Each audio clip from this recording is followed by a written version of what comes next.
Here, and we're going to go over the way that we're helping people here at South Florida Integrative Health Center get healthier and practice preventative medicine, prevention, and being proactive is really important, fixing these underlying root causes. So let's go right through it, and we're going to make sure that we're going to record this and save it here.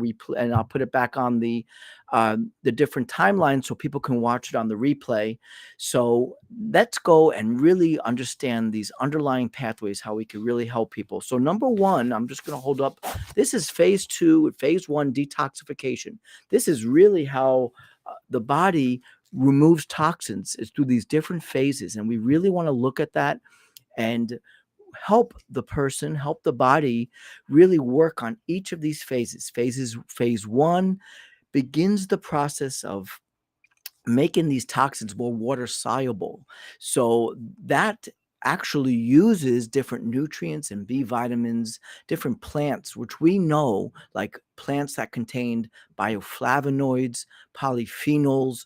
We know the vitamins and nutrients that can help bring up phase one. What we want to do is also address phase two. They work together. If you only do one and not the other, there will be more of a problem, because in between these phases are these metabolites that are more toxic. So phase one changes these toxins, but without phase two, the toxins are available to the body in a more problematic way. So that's the first step, the first pathway that needs to be optimized. Phase one and phase two detoxification in the liver. And you can see it right here, trying to show it clearly, and the nutrients that are needed.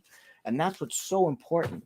The next one is to really understand the mitochondria health, which is the Krebs cycle. Here, the mitochondria, we can look at the Krebs cycle. I'm going to back up a little and look at the nutrients that are used in this cycle. See, this is the mitochondria. The mitochondria takes our food, and with that is going to break down the food and then make energy for us. But in that process, there are these intermediate, again, these break-off products that can be more problematic for us. They're called reactive oxygen species, free radicals. We need antioxidants for that, but we need to measure that. And that's why we have this test, which we have 8-hydroxydeoxyguanosine. It's a really good urine test that shows if a person is undergoing oxidative stress, and DNA is going to be compromised. The DNA is undergoing oxidative stress.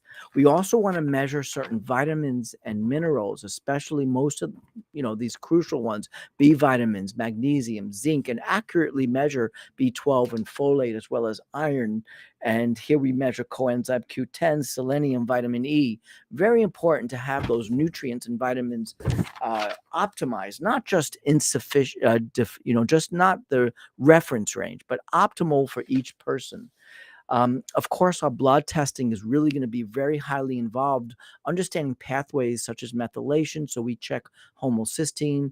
That tells us how a person's using vitamin B12 and folate. We check GGT, which is glutathione levels, uric acid, which is how a person is using, let's say we need to support that enzyme xanthine oxidase, which is responsible for increasing uric acid. And we can help with that by some certain nutritional ways, some nutrients and food that could really help with that system. And here's that pathway of hormones. That is so important for men and for women. How we're breaking down our hormones is so essential. And we really want to work on that and test to see how a person is breaking down their hormones. And we want to make sure that the gut is the main factor involved here. If there's not an overgrowth of bacteria, overgrowth of yeast or parasites. So we put all of this together to really optimize a person's health and take them on the functional and holistic way to better health. So I hope everyone got this information and is helping and is doing that on their own wellness journey. If not, you can reach out to us. We'll help you with this, what we've talked about on this live. If you like it, please share it and comment below if you see it on the replay. And if you feel other people are going to be helped with this, again, share it. And thank you very much for supporting and joining us here today on this live. Everyone have a healthy day.